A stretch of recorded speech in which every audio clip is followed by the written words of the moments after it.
Buenos días, bienvenidos al webinar Códigos de Ética, herramientas para actuar bien, prevenir riesgos y generar negocios. Mi nombre es Dacila Acevedo, soy socia de Estrategia y Sostenibilidad de Sinergia 507 y voy a ser la moderadora de este webinar. Soy asesora de la Junta Directiva de AmCham y miembro de su Comité de Ética. En esta mañana queríamos compartir este tema tan importante sobre los códigos de ética como herramientas para actuar bien, prevenir riesgos y generar negocios en una alianza estratégica que hemos hecho con la Fundación para el Desarrollo de la Libertad Ciudadana, que es el capítulo panameño de Transparencia Internacional, una organización internacional que lidera la lucha contra la corrupción. Y la Fundación tiene en su visión que a través de la participación ciudadana y la incidencia de la opinión pública contribuir a lograr un mejor modelo democrático con instituciones transparentes en beneficio de la ciudadanía. Y quiero recordar, porque es muy importante en el tema de ética, ir a los fundamentos de nuestra organización, en este caso la Cámara Americana de Comercio e Industrias.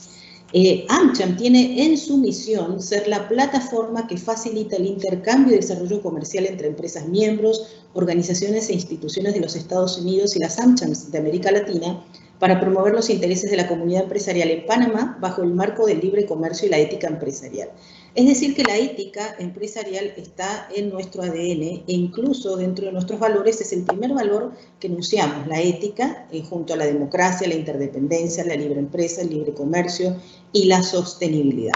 Estamos muy contentos, parte del plan estratégico de AmCham está justamente promover las buenas prácticas entre nuestra membresía y definitivamente, como vamos a ver en este webinar, los códigos de ética son una herramienta muy importante para la transparencia y la rendición de cuentas.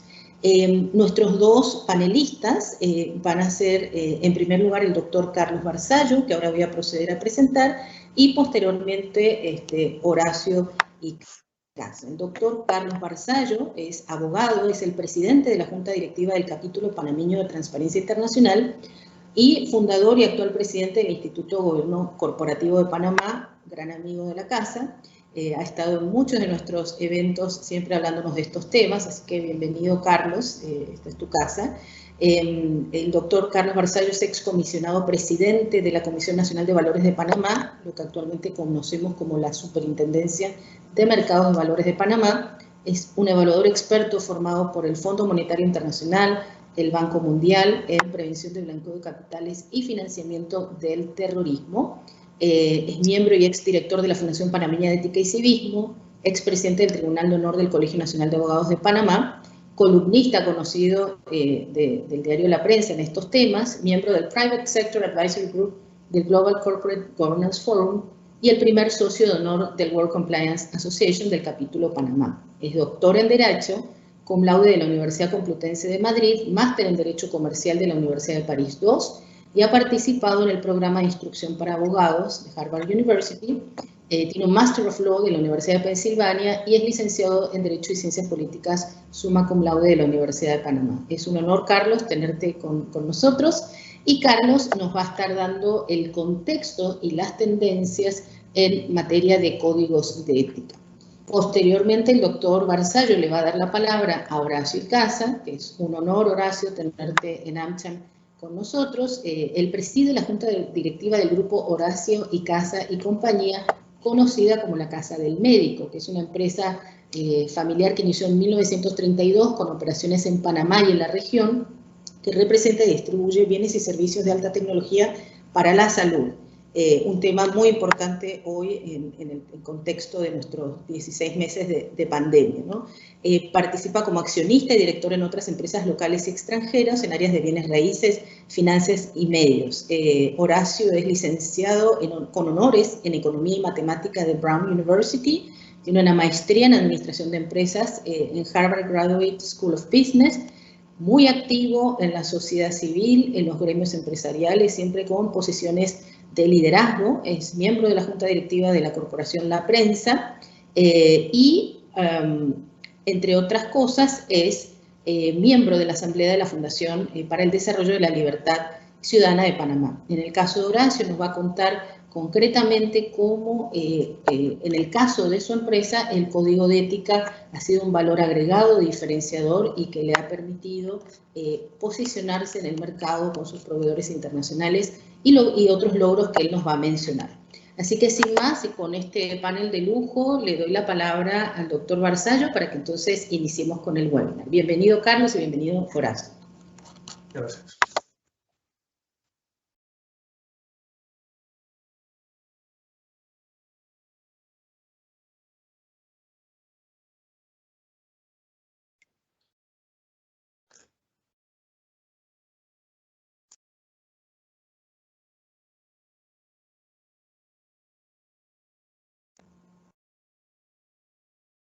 Buenos días. ¿Deben estar viendo mi presentación?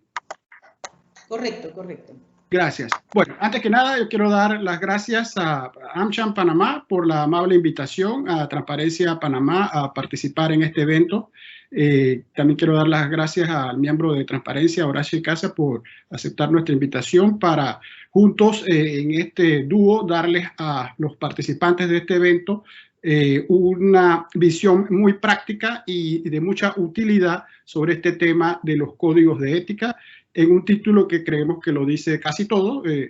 Los que estamos en esta sesión estamos convencidos de la importancia de la ética, cómo es bueno actuar bien, pero también tiene unas connotaciones prácticas que ayudan a prevenir riesgos y también, ¿por qué no?, a generar negocios.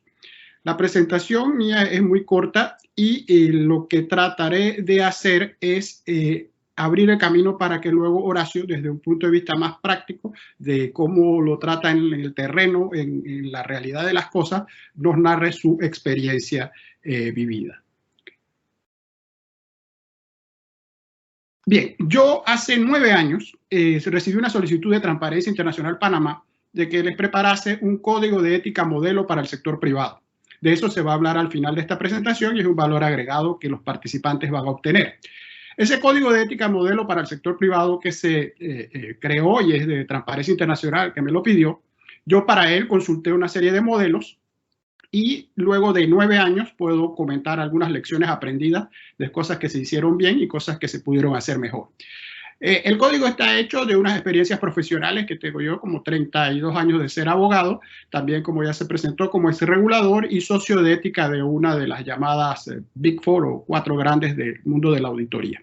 Pero también tiene documentos que son relevantes en el mundo panameño, como por ejemplo el Reglamento de Ética y Conducta de la Autoridad del Canal de Panamá, que es algo siempre que ha sido bien visto, y tiene el Código de Ética de Compañías del Instituto de Consejeros Administradores, que es el equivalente de juntas directivas en España. Y por no dejar por último el Código de Ética y Conducta del Banco General y sus subsidiarias, que también es otra empresa que es bien vista.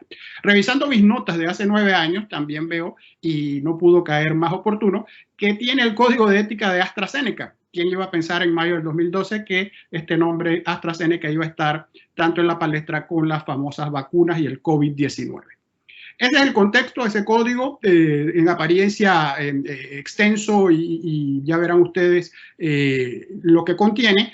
Es un componente fundamental pensado para empresas pequeñas y medianas, no necesariamente la gran empresa que tiene pues la ventaja de poder contratar consultores y hacer su código a su medida. Mis mensajes aquí son bastante directos y bastante quieren irse a un enfoque relativamente diferente. Lo primero que nosotros necesitamos, a mi juicio, es saber qué estamos buscando. Es muy importante saber a dónde estamos parados, qué es lo que estamos buscando y por qué lo estamos buscando. Podemos estar muy interesados mirando hacia otro lado con los mejores equipos y las mejores tendencias y las mejores intenciones, y detrás de nosotros puede estar lo verdaderamente importante y no estamos dirigiendo nuestra atención hacia allá. En el mundo de lo que estamos hablando hoy, esa es la diferencia entre ética y ley. Estamos hablando de códigos de ética, señoras y señores, no de ley. ¿Y por qué eso es importante? Porque es simple definición para entender lo que estamos diciendo. Si la ética es una parte de la filosofía que trata de la moral, y eso es lo que tiene que ver con el bien y con el mal, y precisamente con lo no jurídico, cuando hablamos de códigos de ética, hablamos por definición de lo que no es la ley. La ley, por decirlo obvio, hay que cumplirla. No se cumple, hay sanciones. Las sanciones típicas que conocemos es, dependiendo de la violación, puede incluir sanción privativa de libertad, multas y otros similares. En el mundo de la ética no hay ese tipo de sanción. Las sanciones pueden ir desde una amonestación, suspensión de derechos si se forma parte de un grupo, o la suspensión total, la separación de ese grupo. Es un asunto, por ejemplo, que vemos que en Panamá se confunde porque se ha judicializado la ética y se aspira a repetir lo mismo que tienen los códigos de ética en normas jurídicas para castigarlos con consecuencias de tipo normas jurídicas. Ese enfoque nos puede confundir. Todo lo legal no es ético, todo lo ético no es legal. No hay necesariamente similitudes, en el mundo ideal debía haberla.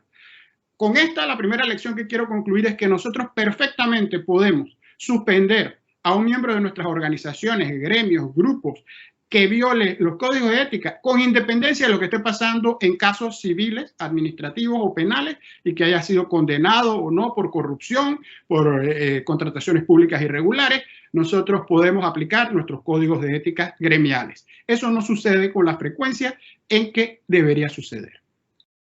Como segunda gran idea es que el código de ética debe ser una herramienta de ayuda.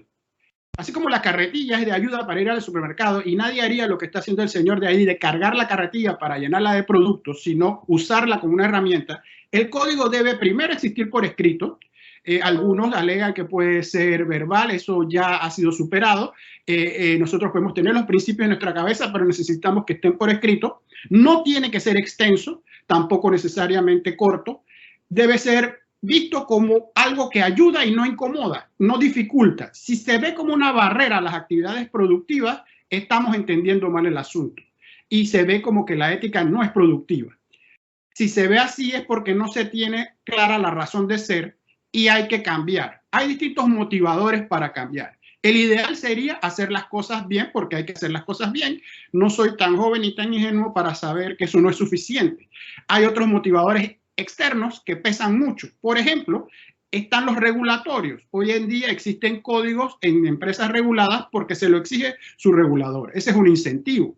Hay el incentivo de evitar sanciones y multas. Hay ahora programas de cumplimiento que son mucho más que un código de ética que logran evitarle a empresas sanciones porque demuestran que tienen un robusto programa de cumplimiento que es más que un código.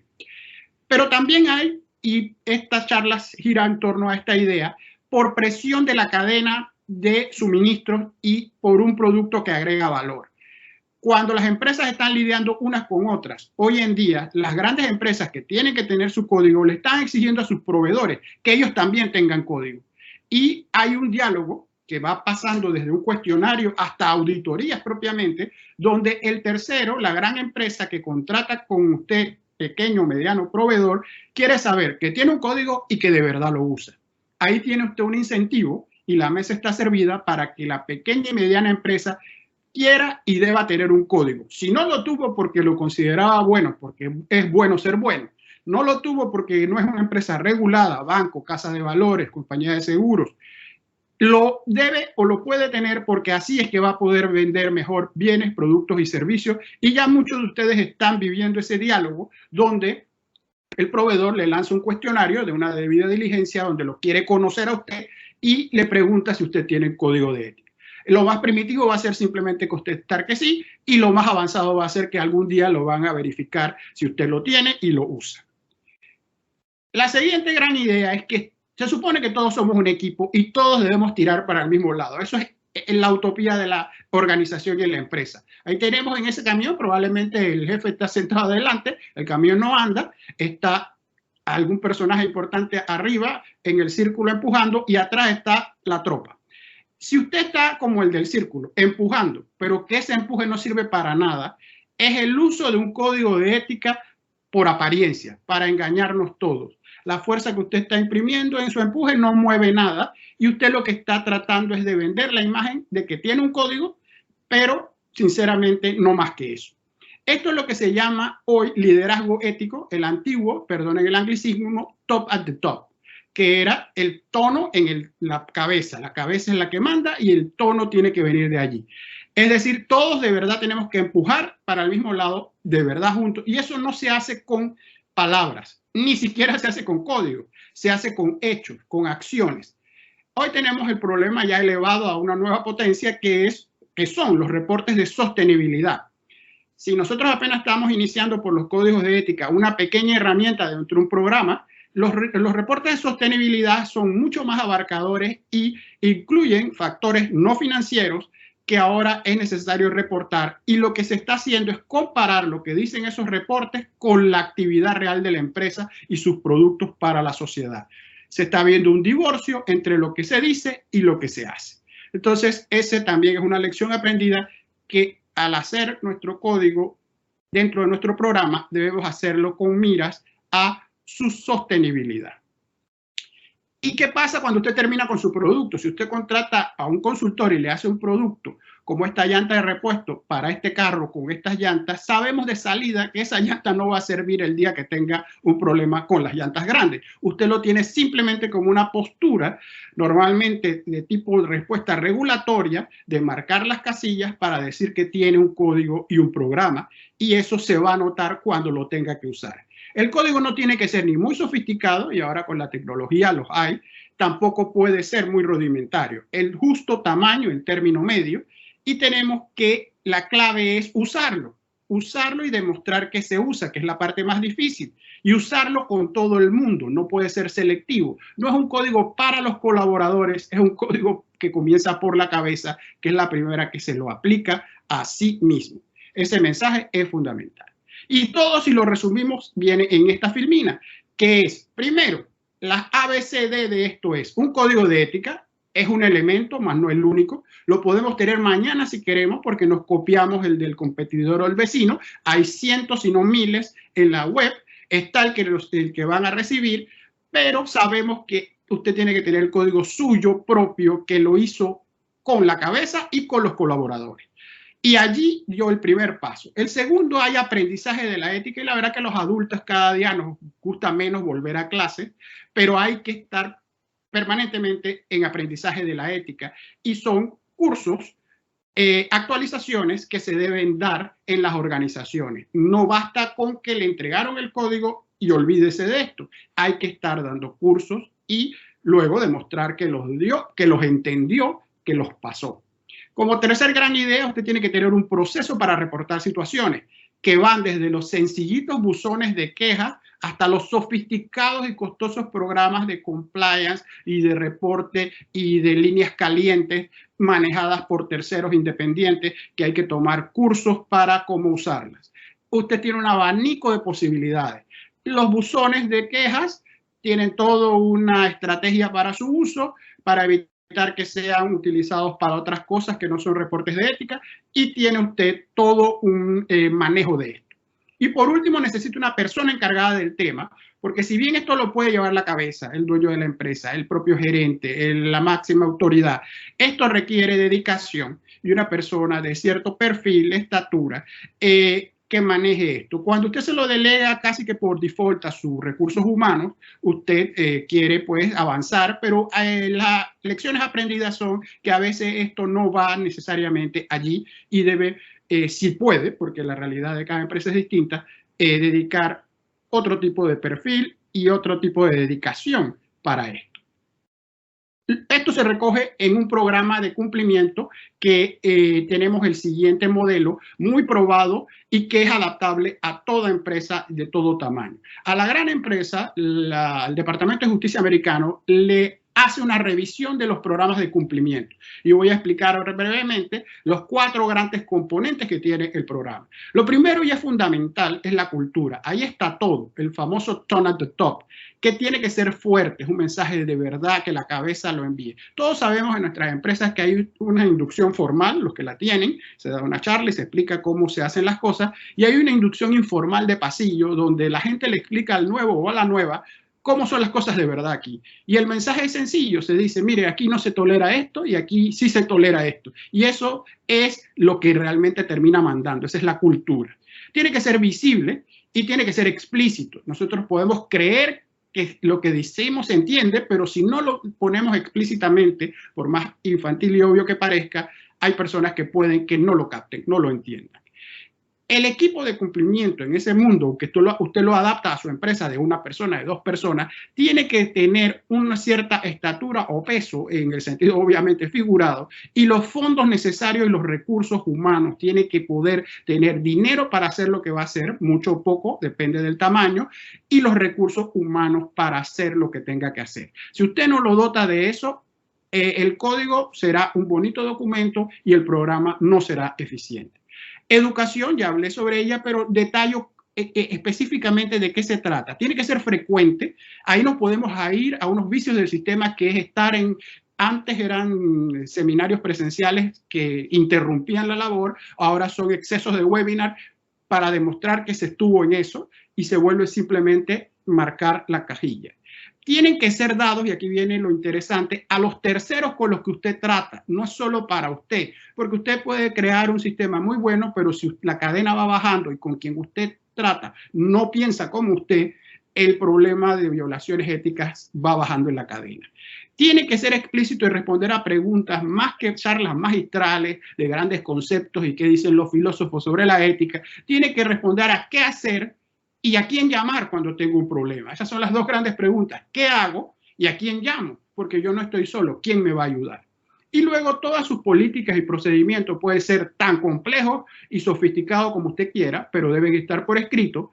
Deben ser comprensibles para quien los vaya a leer, fáciles de encontrar, porque eso de decirle a la gente está allí en la página web es como soltarlas a su suerte. Tiene que estar verdaderamente al día, revisado. Si usted lo hizo hace muchos años y no se ha vuelto a poner al día, se va a notar el desfase. Y la gran última idea es que tiene que ser rendidor de cuentas.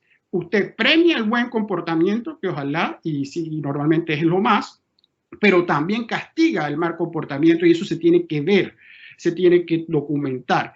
Y tiene que aplicarle ese premio y castigo a sus proveedores, a sus terceros, para que eso complete el esquema. Y los ejemplos cierro con 3. La jurisprudencia práctica ya hay. Lo que yo les digo, esto no es una charla jurídica ni legal, pero deben conocer que en Panamá hay fallos donde se están confirmando sanciones a personales, a oficiales de cumplimiento. Esto usted dirá, bueno, esto es para bancos, empresas, casas de valores, seguros.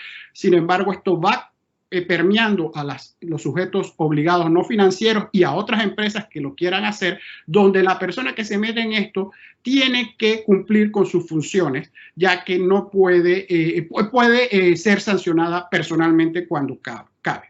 Y les doy el caso de Estados Unidos, una influencia muy importante para Panamá, donde hace 6 años se multó personalmente al presidente de una empresa y se le prohibió ejercer como tal por un periodo, por el solo hecho, si no fuera suficiente, de no cumplir el código de ética ni monitorear su efectividad. Entonces ya le damos contenido práctico, además de que es bueno tener el código porque, como Horacio va a explicar, es grandes ventajas y ayuda en la sostenibilidad. Hay otros motivadores paralelos. Entonces, al final, una gran ayuda que queremos dar es una guía ética rápida de lo que usted debe preguntarse siempre, y lo hacemos, pero ordenado puede que se vea más fácil y más comprensible. Lo primero es la decisión que yo voy a tomar, usted o su personal o con quien trabaja con usted. ¿Está de acuerdo a los principios fundamentales del código? Presupone que usted sabe cuáles son esos principios y que tiene código, por ello la importancia.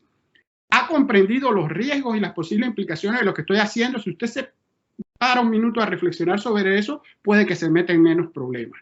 Y en caso necesario, ha buscado ayuda, asesoramiento antes de tomar la decisión. Ahí está la importancia de decirle a todos en el código, en el programa de cumplimiento, a dónde ir y a quién preguntar, y la idea de que no estamos solos con el problema.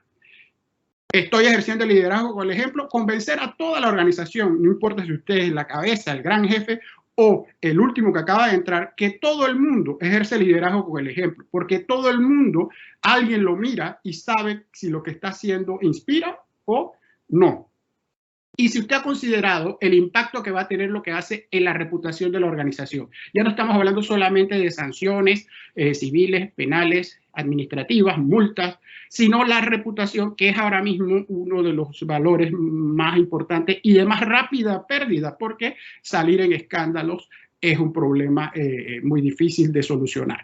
Y eso va con el último y con esto cierro. ¿Cómo me sentiré si lo que hago hoy sale mañana como titular en los medios de comunicación? Ese es el test que ayuda mucho a que alguna gente sensata decida hacer o no hacer algo. No podemos con los que tienen piel de cocodrilo y no les importa mucho salir en los medios o que a todo alegan que tiene otras motivaciones o nos vamos. Pero esos son los menos. La gente normal, las empresas comunes no quieren estar involucradas en escándalos. Y un buen test es que usted no quiere estar en la portada de ningún periódico dando explicaciones, que aunque las tenga las respuestas, el solo hecho de darlas lo compromete. Entonces, esta es mi presentación, estos son mis datos de contacto en la Libertad Ciudadana, Transparencia Panamá. Pueden ver en Twitter, donde se divulga mucha información sobre esto, y en un blog personal.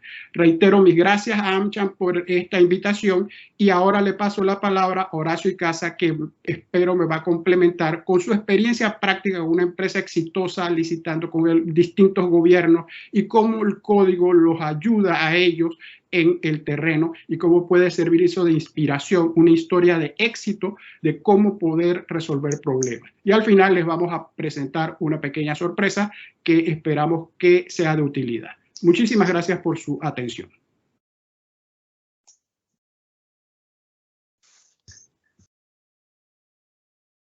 Buenos días a todos. Gracias, Carlos. Gracias, Dacil. Quiero empezar por el nombre de la empresa. La empresa se llama Horacio Icaza y Compañía, y el nombre es el nombre de mi padre. Y el primer código de conducta que mi padre estableció fue en la década de los 60, cuando no recuerdo el incidente porque era bastante pequeño.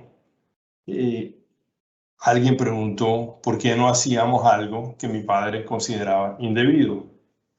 Y la respuesta de mi papá fue: mi nombre es el que está en la puerta, y es mi nombre, mi buen nombre, el que va a sufrir. Y eso no lo voy a permitir. Y desde entonces mi papá anotó en una página de 8,5 por 11 una serie de normas. Esas normas las vivíamos con el ejemplo. Eran normas sencillas, pero que eran muy aplicables al contexto del negocio nuestro. Nuestro negocio, nuestro principal cliente es el Estado.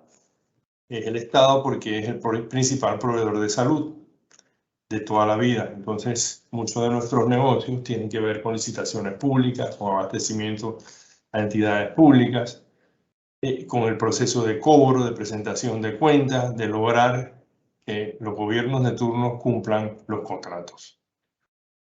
Entonces, mi papá estableció una serie de lineamientos que eran inviolables y que terminaban en su escritorio, porque al final del día la última decisión la tomaba él, y él daba la cara y él enfrentaba el problema. Con eso de una empresa familiar, pues uno hereda una serie de cosas, algunas buenas y unas malas, pero esta fue una de las mejores herencias que tuve. Ese código de conducta, que ni siquiera se le llamaba código de conducta ni pacto ético, ni se hablaba de eso en ese momento, era simplemente la preservación de la reputación. Porque para mis padres la reputación era un activo. Era un activo que no podías ponerle un valor en dólares, pero estaba allí. Porque la palabra dada a un proveedor, en la firma de un contrato, la palabra dada a un socio de negocio, a un colaborador, se tenía que honrar. Así fuera que los parámetros en base a los cuales se daba esa palabra habían cambiado. Entonces yo vi a mi padre muchas veces tragar bilis en ver que tenía que dejar pasar un negocio porque simplemente él no iba a prestarse para algo que manchara su buen nombre. Al final de los 70, al inicio de los 70 más bien, ellos tuvieron un accidente y me tocó a mí venir a administrar la empresa. Yo acababa de terminar mi licenciatura y iba a empezar mi doctorado, estaba escribiendo la propuesta de doctorado. Y créanme que yo no pensaba trabajar en una empresa, yo pensaba dedicarme a estudiar el resto de mi vida, porque era lo que me encantaba. Entonces, llegó un momento en que empecé a trabajar, lo que parecía unos meses, mientras ellos se recuperaban, se convirtió en un par de años. Y por el camino vi la necesidad de establecer una serie de reglas para todos los colaboradores que ayudara a guiar en la toma de decisiones, que nos pusiera a tono con lo que nos estaba pasando en el entorno. Creo que algunos de ustedes recordarán que en la década de los 70s y 80 Panamá pasaba por una situación muy convulsionada. Vivíamos en medio de una situación muy lejos de una democracia, donde no había medios de comunicación libres y donde realmente el gobierno nos tenía bajo una dictadura. En ese periodo era todavía más importante tener normas, tener reglas de conducta. Nuevamente cogí la lista de mi padre y me puse a pensar, ok, ¿cuáles son los valores que yo quiero como gerente, como responsable ante ellos? Porque ellos eran los accionistas. ¿Cómo les respondía a los accionistas por el valor que me habían confiado, el valor administrado? ¿Cómo preservaba yo esos activos que no tenían manera de cuantificar? Y por supuesto, regreso a lo mismo. Actuar bien, porque eso genera confianza. Prevenir riesgo, porque eso preserva valor. Generar valor, porque eso aumenta las fortalezas de la empresa y le permite resistir las tentaciones y las presiones que en el entorno nuestro son normales.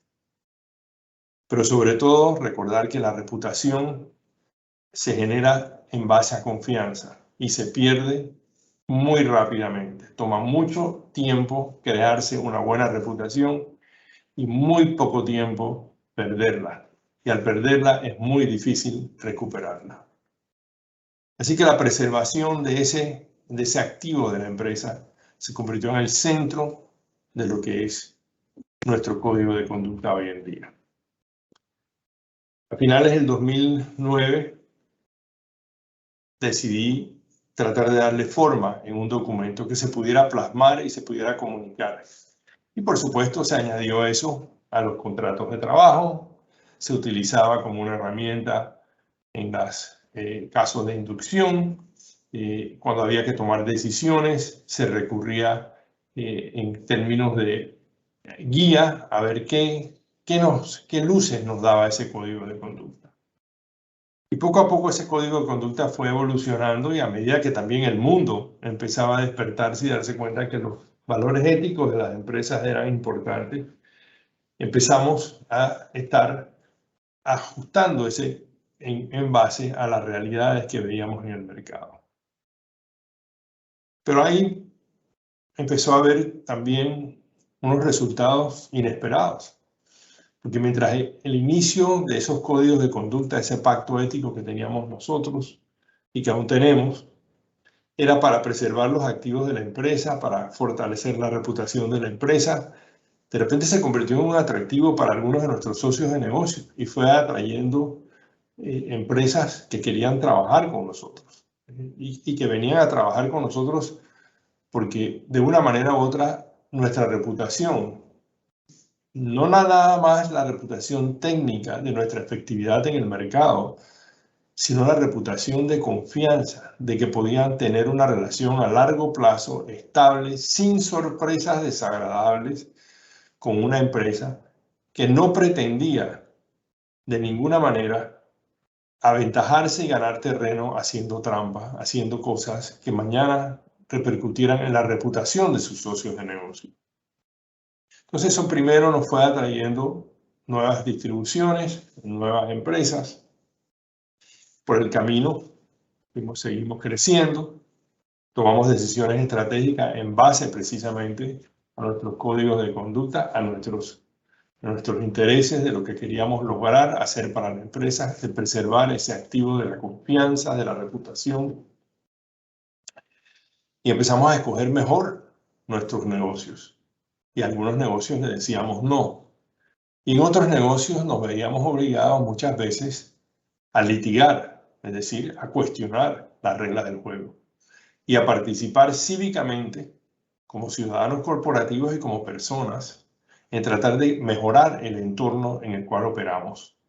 Creo que todos ustedes saben que el entorno en que operamos en este país no es bien visto en ninguna parte del mundo. Nuestros índices de corrupción, todos los indicadores son de los peores y han ido deteriorándose. Entonces eso nos va creando una reputación de país que eleva el riesgo de hacer negocios con empresas panameñas o hacer negocios con mercados panameños. Con el agravante de que somos un mercado pequeño, que probablemente esos costos de cumplimiento, lo que se llama en inglés compliance, sean tan altos que no ameritan arriesgarse a trabajar en este mercado. Entonces, realmente las reglas del juego empezaron a cambiar muy radicalmente. Muchas de las empresas que representábamos empezaron a implementar sus propios códigos de conducta en sus relaciones con los proveedores que tenían en la región. Empezaron también los auditos. Nosotros somos sujetos anualmente a auditos por casi todos nuestros representados. Esos auditos no solamente revisan nuestras operaciones para ver si hay banderas rojas que indiquen que estamos haciendo algo indebido, que estamos cortando caminos, que estamos escondiendo información, pero también auditos personales sobre nuestras conductas, sobre nuestras declaraciones, sobre cómo utilizamos nuestros dineros. Y el personal clave se convierte en alguien que también es visitado y analizado por auditores, incluso por empresas de detectives internacionales que vigilan nuestras reputaciones personales y corporativas. Eso también, al pasar con éxito muchos de esos auditos, empieza a afectar la forma en que nos ven. Porque al haber pasado el audito de 1, 2, 3 empresas, que generalmente suelen ser empresas muy fuertes, las representadas nuestras son empresas que no han sido santas, ¿eh? Algunas han tenido escándalos. Nosotros representamos Siemens Healthcare, representamos Stryker, representamos una serie de compañías multinacionales que son las primeras 5, primeras 10 en el mundo en términos de tamaño y en términos de variedad. Tenemos relaciones con esas empresas desde hace 15, 20, 30 años. Pero esas relaciones están fiscalizadas todo el tiempo, con auditos, con cuestionarios, con nuestro ejemplo, con verificación en el campo de cómo actuamos, con análisis de los negocios en los cuales aceptamos entrar, inclusive con análisis de los negocios donde le decimos en esa licitación no entramos. No entramos porque las reglas del juego que nos han impuesto no nos permiten funcionar. No vamos a ser eficientes utilizando ese reglamento de licitación.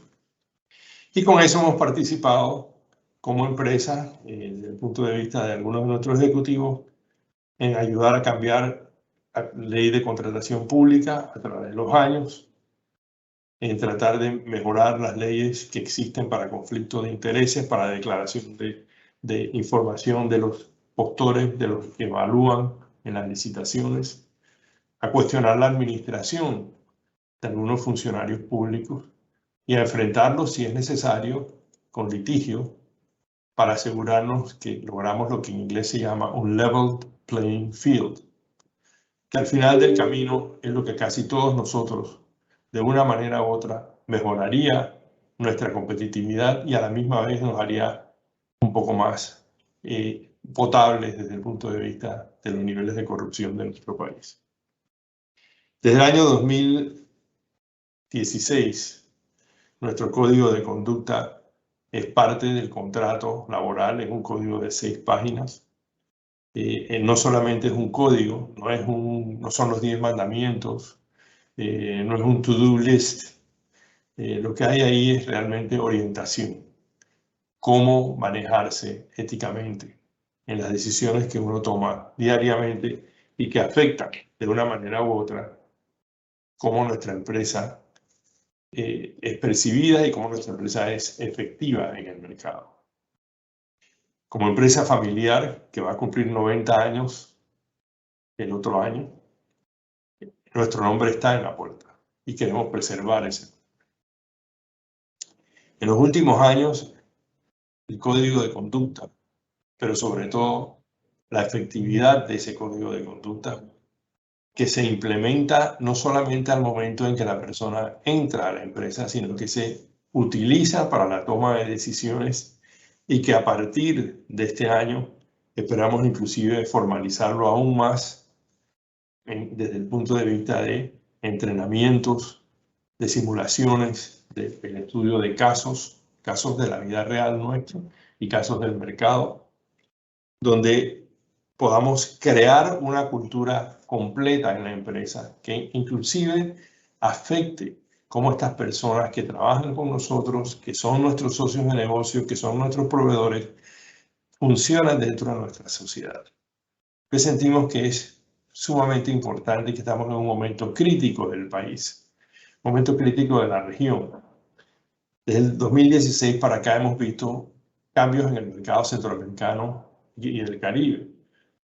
Muchísimas de las empresas que antes distribuían sus productos y tenían distribuidores en los países centroamericanos se han retirado de mercados como Nicaragua, Honduras, El Salvador, en algunos casos hasta de Guatemala, y solamente quedan Panamá y Costa Rica como mercados en los cuales todavía operan.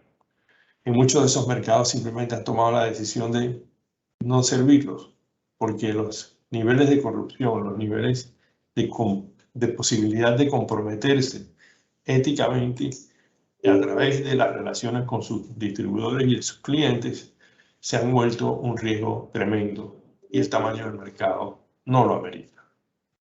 En el caso nuestro, una de las cosas que hemos visto es que al contrario, muchas de las empresas cuando han tomado esas decisiones se han acercado a nosotros para que seamos nosotros los que le demos el apoyo en la región. En los últimos años, en los últimos 5 años, la primera empresa fue una empresa que se llama KCI Facility, en el área de cuidado de heridas. Esa empresa tenía un representante en Panamá. Tomaron la decisión corporativa de cerrar por problemas éticos y de no seguir en el mercado y de descartar ventas en este mercado, simple y llanamente para no enfrentar los problemas que estaban encontrando, desde cosas tan sencillas como registrar su producto hasta venderlo, de ver que su distribuidor pagaba coimas para vender el producto, que su distribuidor tenía en su planilla médicos. Esas son cosas que encontramos en nuestra realidad en este mercado, en el área de salud y en las ventas al Estado. Es una realidad. Lo que sale en los periódicos es solamente la punta del iceberg. Nosotros tomamos una decisión cuando esa empresa se nos acercó de poner unas reglas muy claras de cómo manejaríamos la relación y a la misma vez explicarle. Eso va a significar que lo que tú vendías antes no lo vas a lograr, porque nosotros no vamos a colaborar para hacer una situación de recuperar el tamaño que tenías, pero que una parte se debía a actuaciones corruptas de tu socio de negocio local. Para sorpresa, muchos de nuestros clientes, cuando vieron eso, al contrario, estaban felices del cambio de distribución. Felices de que éramos nosotros los que lo estábamos asumiendo esa responsabilidad después de 6 meses de negociaciones. Establecimos una sociedad para manejar esos negocios. Al principio tuvimos un bajón en venta de $3 millones al año que vendíamos, que vendía el proveedor anterior, nos fuimos a $1 millón. Pero en cuestión de 2-3 años ya estábamos de vuelta creciendo y hemos mantenido un ritmo saludable de crecimiento y de penetración del mercado sin recurrir a las viejas prácticas de distribuidora anterior. Posterior a esa empresa, hace poco, se nos acercó otra empresa local, otra empresa internacional, con el mismo problema. Un cambio en su distribución por cuestiones de compliance. Esos cambios en distribución representan para nosotros una potencial de venta que nos va a impactar en el bottom line como un 20% adicional, no solamente en EBITDA, sino también un porcentaje importante en el volumen de ventas. Y nuevamente, allí el atractivo fue no solamente la efectividad de la empresa, sino principalmente todos los resultados de los análisis de due diligence y de compliance. Y hace unos días fuimos notificados en víspera de esta conferencia de una multinacional que se retira de algunos de los mercados centroamericanos y del Caribe y escoge trabajar con distribuidores. Y ese es otro impacto que tenemos. Esa empresa inicia su acercamiento a nosotros no porque teníamos una experticia en esa área de salud donde ellos son fuertes, sino porque el análisis de due diligence, después de haber visto otros distribuidores en la región, les convenció de que era preferible, por temas de efectividad, buscar un buen proveedor, un buen socio que tuviera la capacidad de cumplir las normas, que no le diera sorpresas desagradables por el camino, que tuviera una sólida reputación, que supiera defender esa reputación, que intentara constante y permanentemente mejorar las reglas del juego para todos, y que eso era preferible y que lo demás lo podía entrenar, lo podías conocer. Esa empresa tomó la decisión de darnos a nosotros la distribución y nuevamente el impacto es aproximadamente un 20% adicional en ventas y un impacto en EBITDA también muy importante. Lo que quiero decir con eso es que actuar bien no solamente genera confianza, genera dinero, genera valor, aumenta las fortalezas de la empresa. Que la reputación es un activo que aunque no le pongas un valor en dólares cuando haces tu estado financiero, es sólida y es importante. Y con eso quiero decir, lo más importante aquí no es tenerlo en un papel. Lo más importante aquí es vivirlo, usar el ejemplo y trabajar constantemente con todos los colaboradores y los socios de negocio para que sea una parte normal de nuestra cultura, primero como nuestra cultura corporativa y después como una manera de afectar el entorno de nuestro país que bien lo merece. Gracias. Muchas gracias, Horacio. Muchas gracias, Carlos. Por favor, prende la cámara también, Carlos, para que podamos hacer una sesión de preguntas.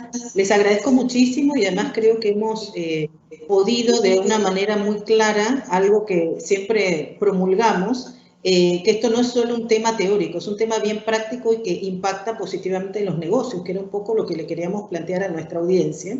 Quienes venimos evangelizando en este tema hace tantos años, vemos cómo los estándares han ido cambiando y es importante que todos nos alineemos para seguir teniendo oportunidades de negocios de manera competitiva a nivel nacional e internacional. Tenemos unos minutitos para unas preguntas que les voy a hacer. Te las voy a hacer juntas, Carlos y Horacio, y para que las hagan y después vamos a la última parte que hemos acordado. Carlos, nos pregunta alguien que trabaja en un banco, ¿cuál sería el área idealmente llamada para encargarse de gestionar el tema de ética y su cumplimiento? Esta es una pregunta de alguien que ocupa un puesto en un banco. Y otra pregunta es, ¿cada cuánto se recomienda actualizar un código de ética que ya existe? Y la tercera pregunta es en relación a en el mundo de la responsabilidad social, de la gestión responsable, se habla de que donde está más débil el mundo y América Latina es en la gestión responsable en la cadena de valor, que es donde justamente hay mayores riesgos. ¿Cómo ves ese tema acá en Panamá de la cadena de valor y los riesgos asociados, dado que tiene un impacto muy, muy grande en la cadena de valor? Y Horacio, muy importante todo lo que mencionaste en relación a la vinculación de digamos, de la reputación y la confianza que se genera a través de la ética y cómo eso genera valor para la empresa. Ya desde el año 2015, las empresas auditoras decían, ¿no? Desde el 2015, que el 70% del valor de una empresa hoy en día son sus activos intangibles y el 30% son sus estados financieros. Y hace 30 años era al revés, el valor de una empresa estaba por los estados financieros y el 30% eran los intangibles. Quedó muy claro en tu exposición cómo este valor intangible ha sido un diferenciador. La pregunta es, ¿cómo ves en tus colegas empresarios en Panamá la conciencia del valor de estos activos intangibles a la hora de hacer negocios? Y la última pregunta, Horacio, para ti era en relación a las empresas familiares. ¿Cómo ves estos temas, si están posicionados en las empresas familiares en Panamá y en las pymes, y qué más se puede hacer al respecto? Vamos con Carlos y después con Horacio, entonces. Sí, muchas gracias, Dacil. Doy respuesta a la primera pregunta, sabiendo que viene de un banco, pero también para ayudar al que no sea banco. Esto no hay una fórmula perfecta, depende mucho caso por caso y sabemos dónde funciona mejor y dónde no funciona, lecciones aprendidas. Puedo hablar de mi experiencia. Lo ideal sería la especialidad, un oficial de cumplimiento. No todas las empresas tienen que tenerlo. Reconocemos que es un costo, tiene muchas implicaciones. Así que dentro de ese mundo ya no ideal, ¿dónde evitarlo en la medida de lo posible? Hay una gran tentación en colocarlo en asesoría jurídica de los abogados. Y yo hablo de carne propia. Yo soy socio director de un área que lo trataba de combinar todo: riesgo, ética, independencia y abogado.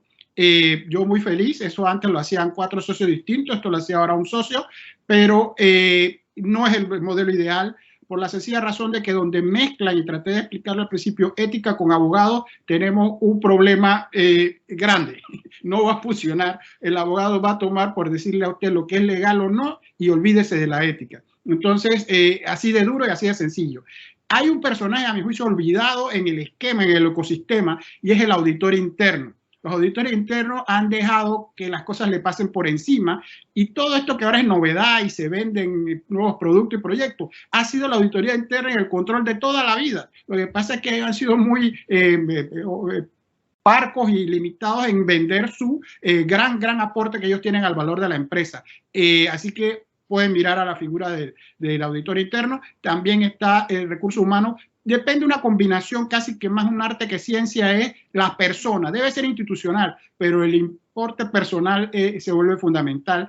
Y resumo para contestar la pregunta: mundo ideal, un oficial de cumplimiento. Si no se pudiera, el auditor interno, contralor, última instancia, el abogado del equipo jurídico y recursos humanos. Escoja entre esos 4. Lo que no se lo puede dejar es al propio gerente jefe, que antes lo hacía todo, ni se lo puede dejar al mejor vendedor ni al mejor ejecutivo, porque no hay manera de vigilarse bien uno mismo. Así de difícil. La tercera pregunta, que la recuerdo porque la segunda se me olvidó, es la que tiene que ver con la cadena de sostenibilidad. Bueno, es lo que estamos hablando. Antes era fácil. Yo hacía lo que yo quería y me veía limpio, y el tercero que buscaba, ese yo no quería ni saber qué hacía él después que me diera el producto. Ya Horacio lo demostró y yo lo puedo demostrar con mi vivencia práctica. Eso no funciona. Los abogados, por ejemplo, nosotros atendemos casos y temas que no queremos tratar por escabrosos, se los damos a otro, que ese lo atiende. Ya eso no funciona. Yo tengo que asegurarme que mi subcontratado, mi proveedor, tenga los mismos estándares que yo. No puedo hacer esa dicotomía de que yo soy bueno y lo malo lo dejo afuera. Lo mismo para fabricar zapatillas, vender productos. No es tan fácil librarse ya de los problemas. La sociedad es cada día más exigente. Y si me repiten la segunda para contestarla rápido, porque... Carlos, la segunda era: ¿cada cuánto se recomienda actualizar el código de ética? Nuevamente hablo de la experiencia. Cuando era regulador le impusimos al mercado que esto todos los años estuvieran revisando. La práctica se les hace tedioso. Ahora se ha creado el sistema basado en riesgo. Dependiendo del riesgo que tenga, usted actualiza y se pone si es mediano, alto, bajo, y los tiempos van variando. En el mundo ideal, depende de su tamaño, usted debería hacerlo con la frecuencia en que usted lo usa. ¿Qué se experimenta? Las empresas, cuando empiezan, lo primero que le quieren reportar portal tercero, es que nunca han tenido problemas con el código de ética. Cero. Eso es antinatural, antihumano. Hay que tener problemas con el código. Donde trabajan más de 3 personas hay problemas. Luego, usted tiene que ver qué tanto lo quiere y lo usa. ¿Y para quién lo usa? Si solamente lo usa para el colaborador, el último que llegó, o lo usa para el mejor vendedor y a ese no le da el bono ese año porque por más que venda, no cumple el código. Entonces hay una dicotomía ahí, envía el mensaje. ¿Qué tanto tiempo? También depende de su tamaño, de su actividad, movilidad. Cada año sería bueno porque si la nueva tendencia es asociarlo, los recursos humanos, con el desempeño para pagar los bonos, tiene que tener un componente ético donde se mezcle y haya una ponderación. La primera tendencia es darle poquito a eso para que decir que se debe, y luego va llegando a un punto donde es tan importante ser el mejor vendedor con el más correcto, porque si usted tiene el mejor vendedor y que esto no le preocupa, es una receta para el desastre. Así que si pudiera todos los años, no hay regla escrita, si no, lo podrá hacer cada 2 años sus necesidades, pero esto hay que estarlo refrescando y cuando se vuelve parte de la cultura, literalmente ni se siente. Si lo ve como un gran evento y como una cosa ceremoniosa y difícil, es una cuestión de adaptación. Perfecto, Carlos. Y como hemos dicho a lo largo del webinar, que no sea un checklist de que estamos cumpliendo de tener un código de ética, que realmente sea una herramienta para la toma de decisiones, como claramente nos presentó Horacio, y cómo impacta en el negocio de manera positiva. Horacio, tus preguntas y ya luego vamos para el cierre. Sí, yo creo que quiero empezar por lo último que dijo Carlos, que yo creo que es importante, la revisión. Mira, la revisión depende del tamaño, de la naturaleza del negocio y de cuán efectivo es lo que ya habías plasmado, lo que ya estás utilizando. En el caso nuestro, la revisión se hace periódicamente, las decisiones se toman a nivel de comité ejecutivo, evidentemente por iniciativa y por liderazgo mío, como gerente general, como presidente de la empresa, pero también porque he escogido un buen equipo ejecutivo. Y porque trato de que las decisiones de la compañía sean colegiadas, se compartan. Se compartan porque también ayuda a que nos entendamos qué queremos decir cada uno. Recientemente hemos estado viendo que hay áreas de nuestro propio pacto de ética, por lo que llamamos pacto de ética, que necesitamos fortalecer.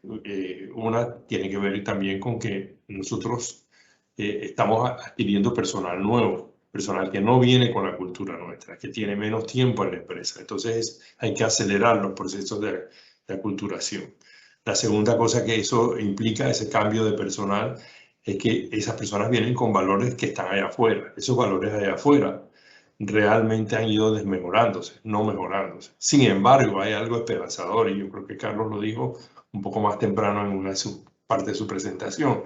El país sí está cambiando, sí hay gente que está valorando la actuación ética, que sí está molesto de ver que el entorno se deteriora y que ese entorno empieza a impactar en sus opciones de trabajo, en sus opciones de negocio, en sus opciones de emprendimiento.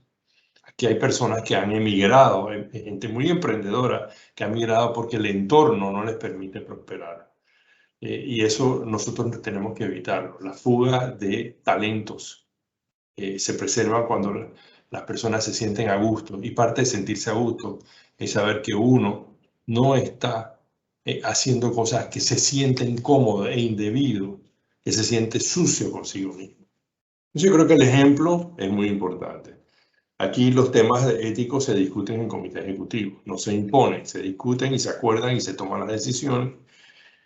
Y una de las cosas que hemos notado también que el impacto de lo que es la era digital, ¿no? Las redes sociales, también es algo que no teníamos en nuestro código de conducta y que tenemos que empezar a ver cómo las personas se expresan en sus redes sociales sobre sus negocios, sus competidores, situaciones que suceden en el mercado, porque no siempre la conducta que llevan dentro de la empresa es la conducta que llevan fuera y son representantes de la empresa. Entonces tenemos que ver cómo eso lo adecuamos y créanme, es muy difícil porque no vemos allá afuera que la legislación nos acompañe.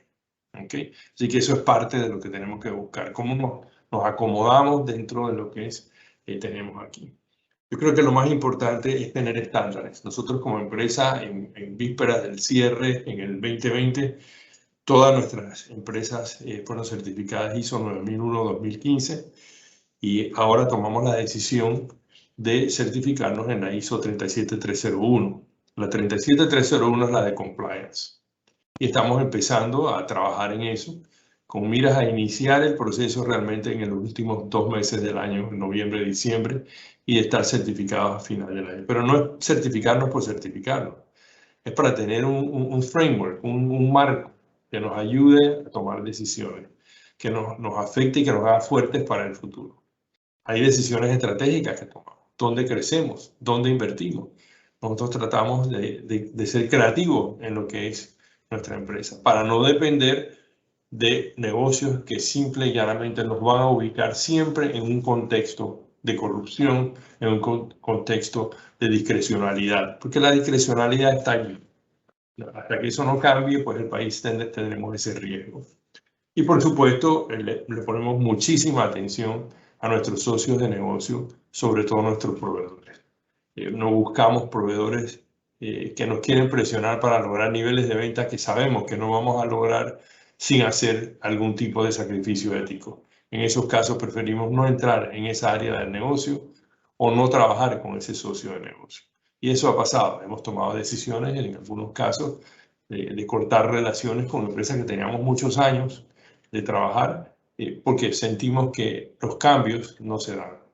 Hay un doble estándar allá afuera. Muchas empresas multinacionales tienen códigos de conducta, dicen vivir por ellos, pero cuando llega la hora de nuestros mercados, quieren que tú vendas y no les importa que mires para otro lado. Bueno, eso yo no lo puedo hacer, porque al final de cuentas ellos no van a recoger y emplear a mi equipo.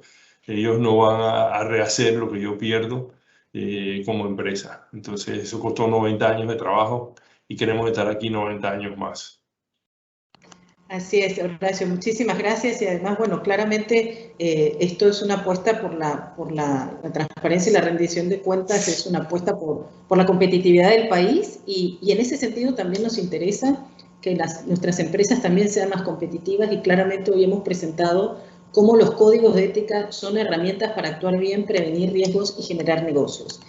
Queremos contarles a todos que también queremos darles herramientas a ustedes para que ustedes puedan aterrizar, si es que no tienen un código de ética en su respectiva empresa, con el enfoque que hemos dado, que no es simplemente por cumplir, sino por tenerlo y hacerlo bien. En ese sentido, como valor agregado a todos los que se han registrado en este webinar, vamos a estar compartiendo el código de ética modelo para el sector privado que el capítulo local de Transparencia Internacional ha elaborado y comentó Carlos, es bien práctico. Yo le voy a pasar un minuto a Carlos para que comente qué van a encontrar en esa herramienta y luego le pasamos la palabra a Federico Samek del equipo de AmCham para el cierre formal de este webinar. Así que, Carlos, para que se vayan motivados de que se van con una herramienta, te paso el cierre y luego pasamos con Federico. Muchas gracias. Muchas gracias, Dasil. Muy brevemente, para que sepan lo que van a recibir los que lo deseen, es un instrumento que tiene 35 páginas, pero no se guíen por ese número, porque como código per se tiene 2 páginas solamente. ¿El resto qué es? El resto es invitar a una conversación, un guión, donde usted se pregunta qué se espera como mínimo de cada uno de los componentes de la empresa, desde los dueños hasta la gerencia, hasta los colaboradores, de manera que usted tiene una serie de preguntas prácticas que debe hacerse usted mismo para su empresa. La idea no es copiar, como dijo Horacio, estos 10 mandamientos, que para eso ya tenemos los religiosos y tenemos los de negocios que parecen obvios. Ahí están, son 2 páginas, de la 16 a la 18, hay 10 grandes principios que son demasiado evidentes y obvios. Ahí no está el secreto. El secreto está en el mecanismo que usted va a conversar para llegar a sus 10 principios que sean suyos de su empresa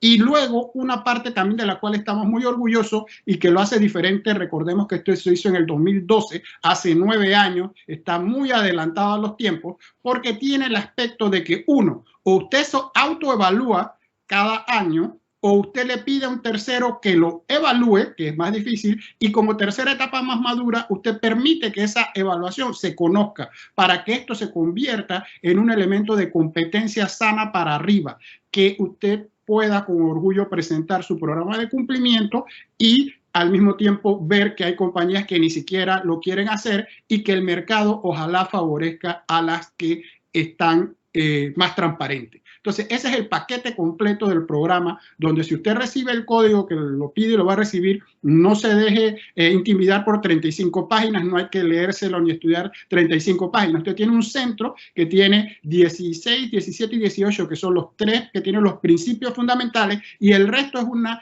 diálogo, una conversación de qué se espera explícitamente como mínimo que haga cada uno de los que juegan un rol, y allí usted puede añadir sus preguntas y si responde esas, ya usted tiene un buen inicio de programa que lo hace usted solo sin necesidad de un consultor y tiene el primer gran paso dado. Eso es lo que queremos darle y como valor agregado después de haber escuchado esta charla. Y gracias a AmCham por permitirlo. No, gracias Horacio y Carlos, realmente en el chat hay miles de felicitaciones para ustedes. Ha sido un honor para AmCham hacer esta alianza estratégica con el capítulo local de Transparencia Internacional para este webinar, así que felicidades. Y Federico, entonces te dejo para el cierre formal del webinar. Muchas gracias. Gracias Dácil, Carlos y Horacio por la presentación del día de hoy. Queríamos comentarles a los asistentes que los próximos eventos que tendrá la Cámara está el torneo de golf, el golfista y el amigo, a desarrollarse el sábado 18 de septiembre en Buenaventura Golf Club. Así que aquellos interesados para que se puedan inscribir podrán encontrar más información en nuestro sitio web. También comentarles que ya estamos trabajando en la 7ª misión comercial a Estados Unidos. En esta oportunidad va a ser a Chicago. Va a ser en el mes de octubre, la fecha del 19 al 21, y estará enfocada en los sectores de logística, transporte, educación, innovación, manufactura, farmacéutica. Así que para mayor información pueden contactar a nuestra especialista en comercio, Amparo Rojas, que les podrá dar más detalles. Sin más que agregar, les agradecemos su participación y que tengan un excelente día. Gracias. Feliz día. Gracias.